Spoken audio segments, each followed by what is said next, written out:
2 BHK flat with 1110 SFT లో ₹1,00,00,000 మాత్రమే. Bachupally Kennedy global school కి 1 నిమిషం దూరంలో. నమస్తే, నేను కేశవ గుండుసుమండి.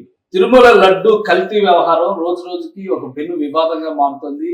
అలానే తిరుమల తిరుపతి దేవస్థానాల దర్శనానికి ఏపీ విపక్ష నేత జగన్మోహన్ రెడ్డి బయలుదేరాలని నిర్ణయించడం, అధికార కూటమి వైపు నుంచి కూడా దీనిపైన తీవ్ర ప్రతిఘటన రావడం, ఇప్పుడు శాంతియుతంగానే నిరసన తెలియజెప్పాలనేటువంటి కంక్లూజన్ రావడం.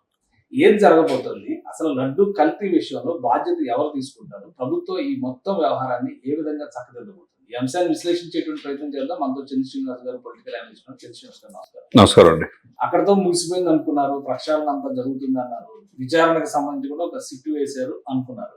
ఇది పూర్తిగా ఇప్పుడు పొలిటికల్ టర్న్ తీసుకున్నట్టుగా ఉంది. విపక్ష నేత అక్కడికి వెళ్ళాలని డిసైడ్ చేయడం, ఆల్రెడీ 1వ తారీఖున డిప్యూటీ సీఎం దీక్షని విరమించడం కోసం తిరుమల వెళ్ళాలని డిసైడ్ చేయడము, 28వ తేదీ సాయంత్రానికి గల సుప్రీంకోర్టు చీఫ్ జస్టిస్ మరొక జస్టిస్ తో కలిసి తిరుమలలో సందర్శించి వివరాలు సేకరిస్తారనేటువంటి ఒక నివేదిక రావడం. సో ఇవన్నీ చూస్తే మొత్తం రాజకీయాలు ప్లస్ అడ్మినిస్ట్రేషన్ అంతా తిరుమల వైపు వెళ్తున్నట్టు ఉంది. అసలు ఏం జరుగుతుంది? డెఫినెట్గా ఇది ప్రపంచవ్యాప్త విషయం అయిపోయింది అనేది ఎవరు కాదలనేది. కాబట్టి ఇక్కడ హిందువులకు ఉన్న ఏకైక పరమ పవిత్రంగా చూసుకునే తిరుమల అపవిత్రత అయిందనేది ప్రతి మనసులో హృదయాన్ని గాయపరిచింది. దీని ఇష్యూ అంతా కూడా నేషనల్ మీడియా కూడా పూర్తి రోజు కాన్సన్ట్రేషన్ చేస్తాం. సనాతన బోర్డు ఏర్పాటు చేయాలి హిందువుల ధర్మరక్షణ కోసం అని చెప్పి పవన్ కళ్యాణ్ గారు ఎప్పుడైతే లేవనెత్తాడో ఈ విషయం మొత్తం కంప్లీట్ దేశవ్యాప్తంగా చర్చకు దారితీస్తుంది. పోతే మీరన్నట్టు ఇప్పుడు అన్ని రంగాలు, ఒకవైపు మీడియా అంతా కాన్సన్ట్రేషన్ ఉంది, ఒకవైపు జ్యుడిషియరీ కూడా మీరు అన్నట్టు పూర్తి కాన్సన్ట్రేషన్ పెట్టింది దీని మీద. తర్వాత సిట్ సర్వశ్రేష్ఠ త్రిపాఠి ఆధ్వర్యంలో ఆంధ్రప్రదేశ్ ప్రభుత్వం సిట్ కమిటీ వేసేసింది, వాళ్ళు పూర్వపురాలు ఇచ్చేస్తారు. అంటే వాళ్ళు విచారించే క్రమంలో లడ్డుతో పాటు మిగతా వాటిలో కూడా కల్తీ జరిగిందనేది అంటున్నారు. ఆయన ఆవేదన వ్యక్తం చేస్తాడు. ఇక్కడ రాజకీయ మనస్కుల గురించి పదే పదే ప్రస్తావిస్తున్నారు, కల్తీనే జరగలేదు. ఇక్కడ ఏంటంటే సార్, హిందువులు మనోభావాలు దెబ్బతిని అన్నమాట వాస్తవం. హిందూ సంఘాలన్నీ నువ్వు ఎట్లా అడుగు పెడతావు చూస్తావు అంటున్నారు జగన్మోహన్ రెడ్డి గారిని. తర్వాత స్వామీజీలు అయితే అక్కడే ఉండి తిరుమలలోనే అసలు నేను అడుగు పెట్టను, నీ సంగతి చూస్తాం, నీ కోసం ఎదురు చూస్తున్నావు అని వాళ్ళు అన్నారు స్వామీజీలంతా. ఇకపోతే అక్కడ భానుప్రకాష్ రెడ్డి బీజేపీ అతను అయితే నీకు అక్కడ అలిపిరి గేట్ దగ్గర ఆపేస్తాం అంటున్నారు. ఇవన్నీ ఒక ఎత్తు అయితే, ఇప్పుడు ఊహించిన విధంగా ఈ యొక్క ఎన్డీఏ కూటమి అనేది ఈరోజు సమావేశమయ్యే తిరుపతిలో ఆయన్ని శాంతియుతంగా నిరసన తెలియజేద్దాం, ముందు డిక్లరేషన్ మీద సంతకం పెడతాడు చూద్దాం అని చెప్పి అంటున్నారు. ఎందుకంటే అక్కడ తిరుపతి అలిపిరి నుంచి పాదయాత్ర అంటే నడకదారిలో వెళ్తానని ఫస్ట్ అన్నారు. లేదు, ఇప్పుడు కాలు వెనికింది, ఏదో ఇబ్బంది ఉంది కాబట్టి ఆయన అంత దూరం నడవలేరు, కారులోనే అలిపిరి నుంచి డైరెక్ట్ గా కొండపైకి వెళ్ళిపోతామని ఈ రోజు మధ్యాహ్నానికి బయలుదేరాలని డిసైడ్ చేశారు. కేశవ్ గారు శుక్రవారం నైట్కి అక్కడ స్టే చేస్తాడని చెప్పి తెలుస్తుంది. నిన్నటిదాకా కాలినడక నడుస్తాం హిందూ వెంకటేశ్వర స్వామి అంటే పరమ పవిత్రంగా భావించిన జగన్మోహన్ రెడ్డి గారు సడన్గా కాలు నొప్పి ఎందుకు వచ్చింది సార్ మనలో మన మాట? కేశవ్ గారు కావాలని నడవలేక అంటే దీన్ని కూడా ఒక రకంగా ఆలోచించాల్సిన అవసరం ఉంది. ఇన్ని రోజులు అంతే, ఎవరి స్ట్రాటజీలు వాళ్ళు ఉన్నారు. ఇక్కడ టీడీపీ, జనసేన, బీజేపీ ఒక స్టాండ్తో ఉన్నారు. ఇది సెంట్రల్ ఇష్యూ అయిపోయింది. ఆ పవిత్రత కాపాడుకోవాల్సిన ఆవశ్యకత ఉంది. ఎంక్వైరీ జరుగుతుంది.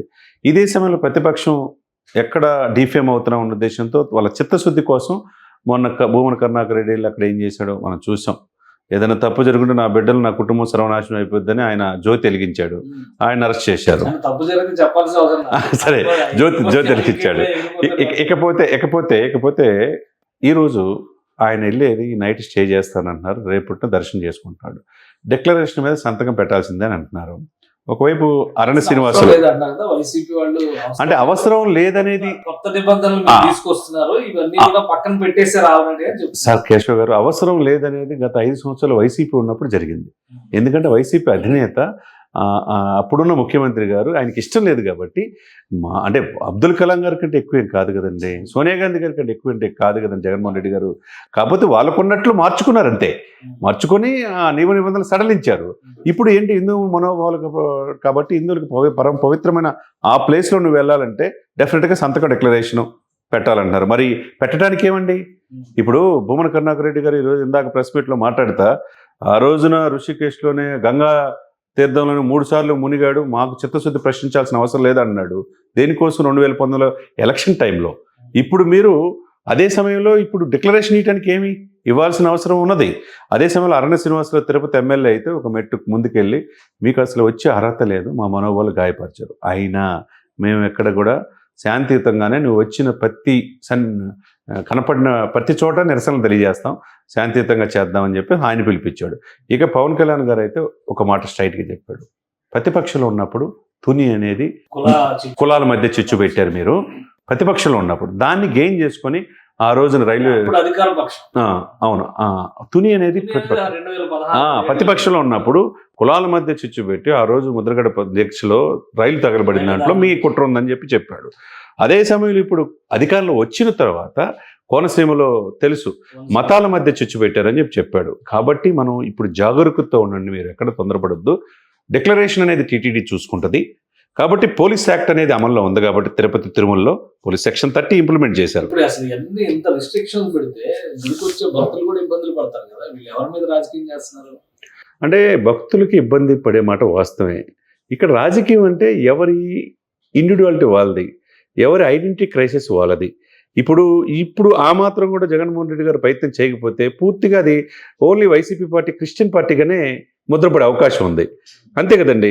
అందుకని వాళ్ళేంటి రాష్ట్ర వ్యాప్తంగా ఆలయాల్లో పూజలు చేయమంటున్నారు, దర్శనానికి వెళ్తున్నారు. ఓకే, తప్పులేదండి. అదే సమయంలో అందరూ కూడా వీళ్ళు కూడా చేస్తున్నారు. ఇది ఎక్కడికి వెళ్తుంది అనేది ఒకవైపు మాధవీలత గారు అయితే ట్రైన్లో వెళ్ళి ప్రత్యేకంగా వెళ్ళి నువ్వు ఎట్లా వస్తావు చూస్తావని చెప్పేసి అంటున్నారు. బీజేపీ నాయకురాలు తెలంగాణ లీడర్స్ చాలా మంది వెళ్తున్నారు. విహెచ్ హనుమంతరావుతో సహా టీటీడీలో కాంగ్రెస్ వాళ్ళు కూడా ధర్నా చేస్తున్నారు. ఇకపోతే ఇవన్నీ బండి సంజయ్ గారు పవన్ కళ్యాణ్ చెప్పిన సనాతన బోర్డు కావాల్సింది అంటున్నారు. రాజా సింగ్ కూడా అదే చెప్తున్నాడు. ఇది దేశవ్యాప్త ఇష్యూ అయిపోయింది సార్. ఇది ఎక్కడో చోట పులి స్టాప్ పడపోతే ఇప్పుడు ప్రతి ఒక్క లక్షలాది మంది ఆయన్ని దర్శించుకోవడానికి కలియుగ దైవం వచ్చేటప్పుడు దేశం అంటే ముఖ్యంగా నార్త్ ఇండియాలో బీజేపీకి ఒక మతపరమైన ఎజెండాను మూవ్ చేస్తే అక్కడ రియాక్షన్స్ బాగా వస్తాయి అనేటువంటి ఫీడ్బ్యాక్ ఉంది. దక్షిణాదిలో అలాంటి గ్రిప్ ఏం లేదు. తిరుమల ఒక రకంగా అటువంటి వివాదాల కేంద్రం అవుతుందా? అంటే వివాదాల కేంద్రం అవుతుందంటే చేసింది ఎవరు అనేది మనం చూడాలా, దాని పరిస్థితులు ఏంది, మనోభావాలు గాయపడితే కదా. మీరన్నట్టు దక్షిణ భారతదేశంలో వాళ్ళకి అక్కడ నార్త్ ఇండియాలో ఉన్నట్టుగా ఉండదు. దక్షిణ భారతదేశంలో బీజేపీ ఉనికి లేదని మనం అనుకోవచ్చు. అదే సమయంలో వాళ్ళు ఎప్పుడు కూడా బీజేపీ ఆర్ఎస్ఎస్ ఒక్కళ్ళున్నా భానుప్రకాష్ లాంటి వాళ్ళు ఈ బీజేపీ 1% అసలు ఒక ఎమ్మెల్యే కూడా లేనప్పుడు కూడా ఎప్పుడు కూడా హిందూ మతం కోసం వాళ్ళు గలమెత్తానే ఉంటారు. అయితే హిందూ మనోభావాలు దెబ్బతిన్నప్పుడు వాళ్ళు ప్రశ్నిస్తూనే ఉంటారు. అది తప్పేం కాదే.